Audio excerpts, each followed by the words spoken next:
வணக்கம். பாலைமுரசு செய்திகளை விரிவாக பார்ப்பதற்கு முன் தலைப்புச் செய்திகளை பார்க்கலாம்.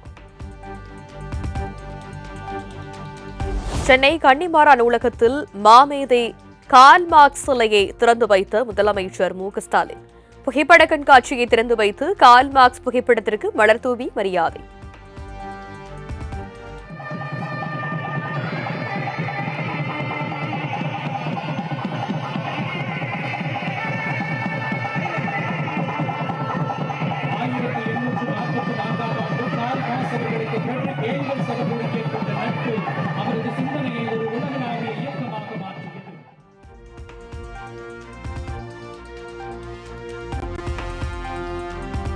சென்னையில் ஆபரண தங்கம் விலை சவரனுக்கு 1600 குறைந்து 1,12,960 ரூபாய்க்கு விற்பனை. கிராமுக்கு 200 ரூபாய் குறைந்து 14,120க்கு விற்பனை.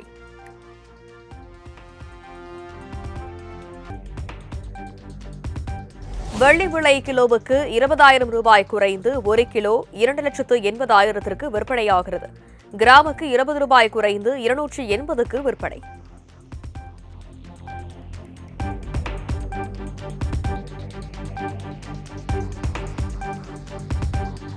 சேலம் மாவட்டம் சீலநாயக்கன்பட்டி அருகே நடைபெறவிருந்த தாவேக கூட்டத்திற்கு காவல்துறை அனுமதி மறுப்பு. தேவையான ஆவணம் முன்னேற்பாடு விவரம் இல்லாததால் அனுமதி தர முடியாது என மாவட்ட காவல்துறை விளக்கம்.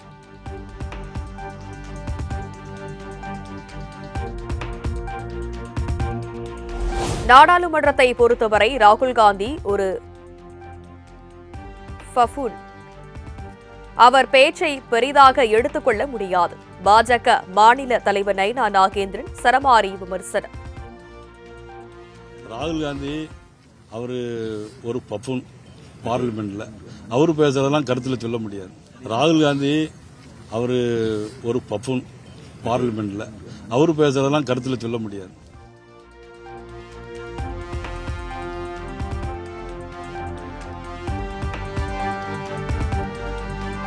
கார்ல் மார்க்ஸ் சிலை திறப்பு விழாவில் முதலமைச்சர் மு.க.ஸ்டாலின் வீர முழக்கம். கூட்டணி கட்சி தலைவர்கள் சண்முகம் வைகோ, திருமாவளவன், செல்வ விருந்தகை, முத்தரசன் உள்ளிட்டோர் முழக்கம்.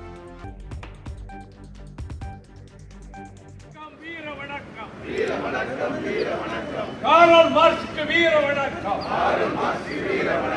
வீர வணக்கம், வீர வணக்கம்.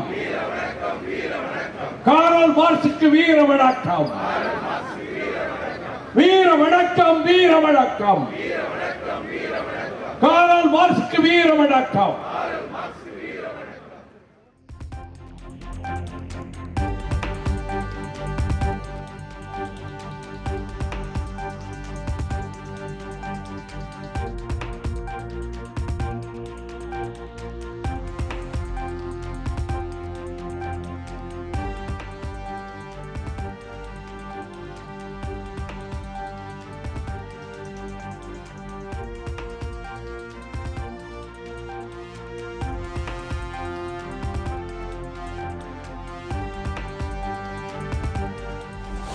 வருமான வரித்துறை விதித்த 1.50 கோடி ரூபாய் அபராதத்தை எதிர்த்த நடிகர் விஜயின் மனு தள்ளுபடி.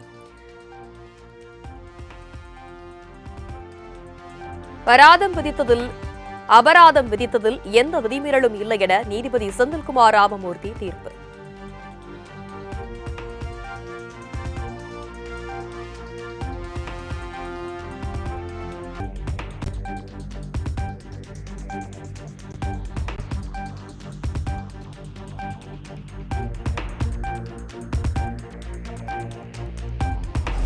திருப்பரங்குன்றம் அருகே சாமநத்தம் கிராமத்தில் அதிமுக பிரமுகர் செந்தில்குமார் வெட்டி கொலை. டீ கடையில் மது அருந்தியதை தட்டி கேட்டதால் ஏற்பட்ட தகராறில் செந்தில்குமார் கொலை செய்யப்பட்டதாக முதல்கட்ட தகவல்.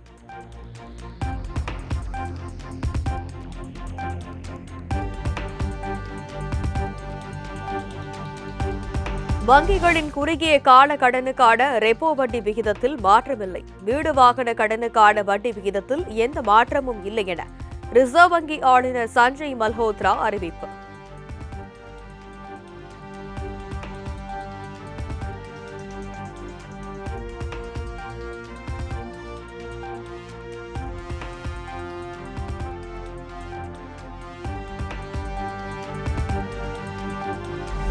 பாஜக ஆட்சியில் நாட்டின் ஜனநாயகம் சிதைக்கப்பட்டு வருகிறது என விசிக தலைவர் திருமாவளவன் குற்றச்சாட்டு.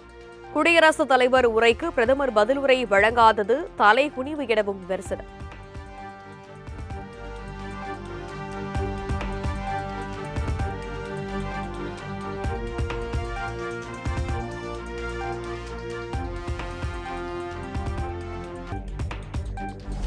நாடாளுமன்றத்தில் வெளியிடாத புத்தகத்தை வைத்து பேசக்கூடாது என சொன்னாலும் உண்மை என்றால் பாஜகவுக்கு கசக்கத்தான் செய்கிறது. சென்னை விமான நிலையத்தில் கார்த்தி சிதம்பரம் செய்தியாளர்களுக்கு பேட்டி. இன்ஸ்டாகிராம்ல போட்டாலும் வெளியிடுறதுதான். பப்ளிஷிங் என்பது பிரிண்ட் பண்ணணும்னு அவசியம் கிடையாது. ஆனா பிரிண்டட் காப்பி புக்கு இருக்கு. அவர்களுக்கு சில உண்மைகள்லாம் கசக்குது. அந்த உண்மைகளை, அந்த கசப்பான உண்மைகள் வெளியே வரக்கூடாது என்பதற்காக இந்த மாதிரி ப்ரொசீஜருக்கு ஒழிஞ்சுக்கிறாங்க.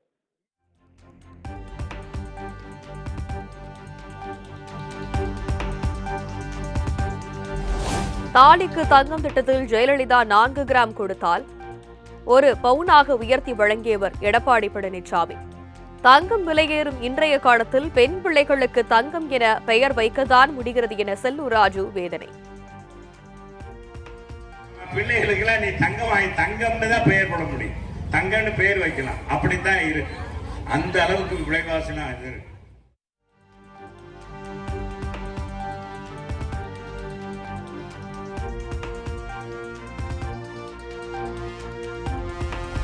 தஞ்சாவூர் அருகே திமுக நிர்வாகி இல்ல திருமண விழாவில் கட்சி கொடி ஊன்றும் பணியில் ஈடுபட்ட தொழிலாளர்கள் 2 பேர் மின்சாரம் தாக்கி பலி.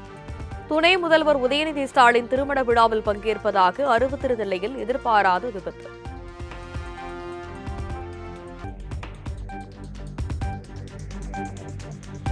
பல்வேறு வழக்குகளில் சிக்கி தண்டனைக்காக காத்திருக்கும் திமுக அமைச்சர்கள் எடப்பாடி பழனிசாமியை விமர்சிப்பது வேடிக்கையாக இருக்கிறது.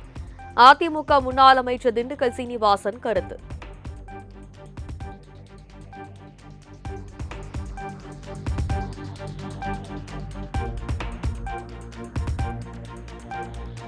சிபிஐ கையில் வசமாக சிக்கிக் கொண்டதால் மத்திய அரசை பற்றி எதுவுமே பேச மறுக்கிறார் தவேக தலைவர் விஜய். விஜயை முதல்வராக்குவோம் என செல்லும் கூட்டத்தை பார்க்கும்போது கவலை அளிப்பதாக மார்க்சிஸ்ட் மாநில செயலாளர் சண்முகம் பேச்சு.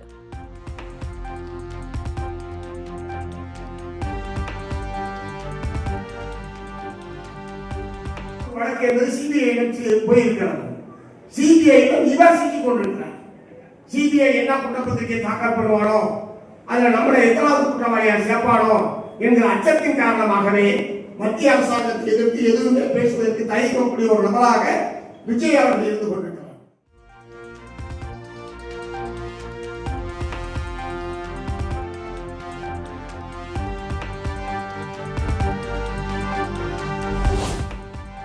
நாகர்கோவிலில் இருந்து தாம்பரம் நோக்கி சென்ற அந்யோதயா ரயில் இன்ஜினில் திடீர் கோளாறு. சாத்தூர் அருகே 3 மணி நேரத்திற்கு மேல் நிறுத்தி வைக்கப்பட்டதால் பயணிகள் அவதி.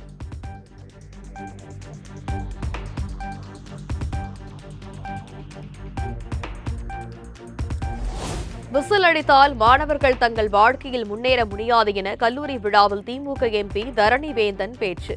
நாங்கள் எல்லாம் விசில் அடிக்காததால் தான் மேடையில் இருக்கிறோம், நான் வேறு விசிலை சொல்லவில்லை என்றும் கலகலப்பு. விசில் அடிக்கிறீங்க, விசில் அடிச்சா வாங்க டிரைவரா போறீங்க. அந்த மேடையில் இருக்கிற ப்ரொஃபஸருக்கோ இல்லை எம்எல்ஏ எனக்கு ஜோதிக்கோ எம்பியான எனக்கோ அங்க ஒரு வேல்முருகன் காலேஜ் வேல்முருகன் விசில் அடிக்க தெரியுமா? விசில் அடிக்க தெரியாது. இந்த விசில் அடிக்காத காரணத்தால எல்லாம் ஸ்டேஜில் உட்காரோம். நீ விசில் அடிக்கிறதா கீழே உட்காந்து அதான் அடிக்காத வந்து பண்பாட்டை கத்துக்கணும் அந்த மேடையில பேசுவாங்க. நான் சொன்னது எந்த விசில் தப்பாக பண்ண இது என்ன படிக்கணும், அந்த படிப்பில் இருந்து படிக்கணும். நீங்க படிச்சாதான் வாழ்க்கையில உயர முடியும் என்பதை அன்பாக கேட்டுக்கொள்கிறேன்.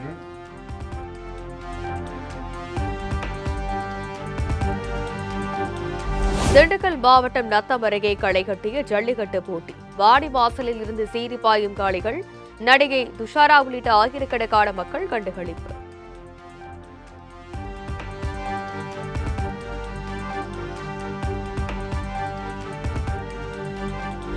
திருவாரூர் மாவட்டம் கூத்தாநல்லூர் அருகே புனரமைக்கப்பட்ட புதிய பள்ளி வாசலுக்கு மத நல்லிணக்கத்தை உணர்த்தும் வகையில் சீர்வரிசை, பழம், பூ என பல்வேறு பொருட்களை ஒருமளவாக கொண்டு வந்து இந்து மக்களை ஆற தழுவி வரவேற்ற இஸ்லாமியர்கள்.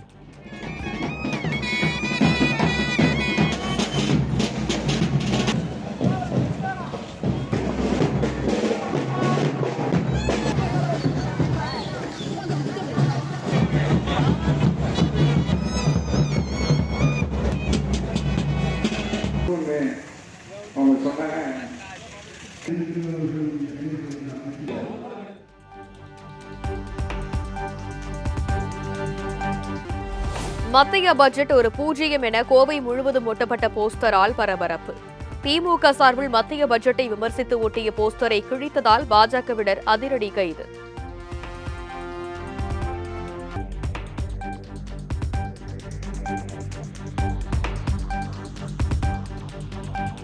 கடலூர் மற்றும் மதுரை திருமங்கலம் அருகே வேப்ப மரத்தில் பால் வடிந்ததால் பக்தி பரவசத்துடன் வழிபட்ட பொதுமக்கள்.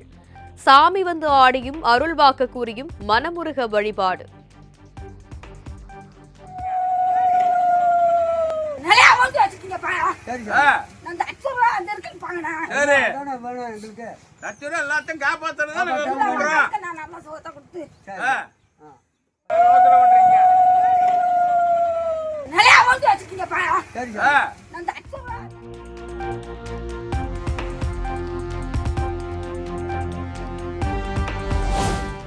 கடந்த 2025ஆம் ஆண்டு மட்டும் அமெரிக்காவிலிருந்து 3800க்கும் மேற்பட்ட இந்தியர்கள் வெளியேற்றம். மாநிலங்களவையில் வெளியுறவுத்துறை இணையமைச்சர் வர்தான் சிங் தகவல்.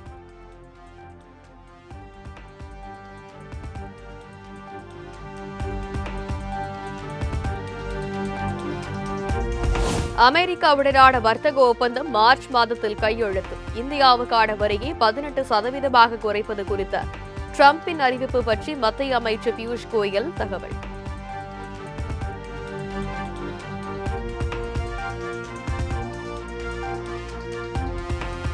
கச்சா எண்ணெய் கொள்முதலை நிறுத்திக் கொள்வதாக இந்தியாவிடமிருந்து இதுவரை அதிகாரப்பூர்வ தகவல் எதுவும் வரவில்லை. உலகின் எந்த நாட்டிடமிருந்தும் எண்ணெயை கொள்முதல் செய்ய இந்தியாவுக்கு முழு சுதந்திரம் இருப்பதாகவும் ரஷ்யா அறிவிப்பு.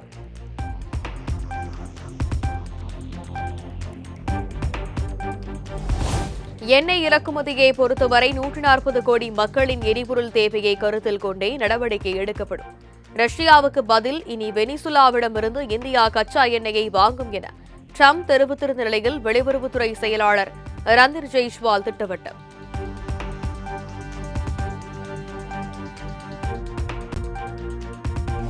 IAS, IPS அதிகாரிகளாக பணியாற்றுவோர் மீண்டும் சிவில் சர்வீஸ் தேர்வில் பங்கேற்க தடை.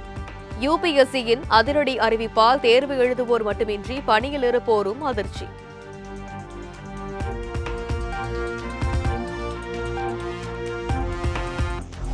செயற்கை நுண்ணறிவு உச்சி மாநாட்டை நடத்தவுள்ள இந்தியாவுக்கு ஐநா பொதுச் செயலாளர் ஆண்டனியோ குட்டரேஸ் பாராட்டு. AI தாக்கத்தை எதிர்கொள்ளும் வகையில் சர்வதேச அறிவியல் குழு ஒன்றை ஏற்படுத்த வேண்டும் என்று உலக நாடுகளுக்கு பரிந்துரை. அணுசக்தி குறைப்பு குறித்த ஈரான் அமெரிக்கா இடையிலான நேரடி பேச்சுவார்த்தை. ஓமனில் இன்று நடைபெறும் பேச்சுவார்த்தையில் அமெரிக்கா, ஈரான் நாட்டு பிரதிநிதிகள் பங்கேற்பு.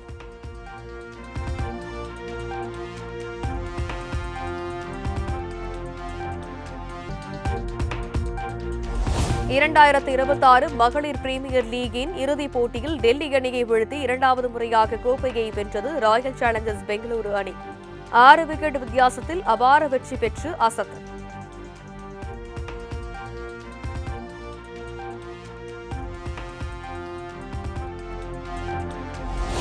டெல்லி அணியின் 203 என்ற இமாலய இலக்கை துவம்சம் செய்த ஸ்மிருதி மந்தனா 3 சிக்சர், 12 பவுண்டரி என 41 பந்துகளில் 87 ரன்களை குவித்து வெற்றிக்கு வித்திட்டார்.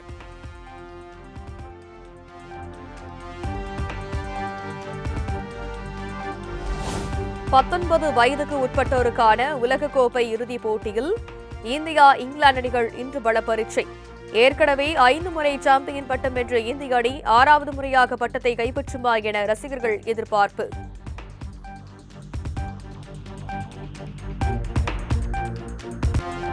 T20 உலகக்கோப்பை தொடரில் பங்கேற்பதற்காக கொல்கத்தாவுக்கு வருகை தந்தது ஸ்காட்லாந்து கிரிக்கெட் அணி. நாளை போட்டிகள் தொடங்கவுள்ள நிலையில் மேற்கு இந்திய தீவுகள் அணி வீரர்களும் வருகை.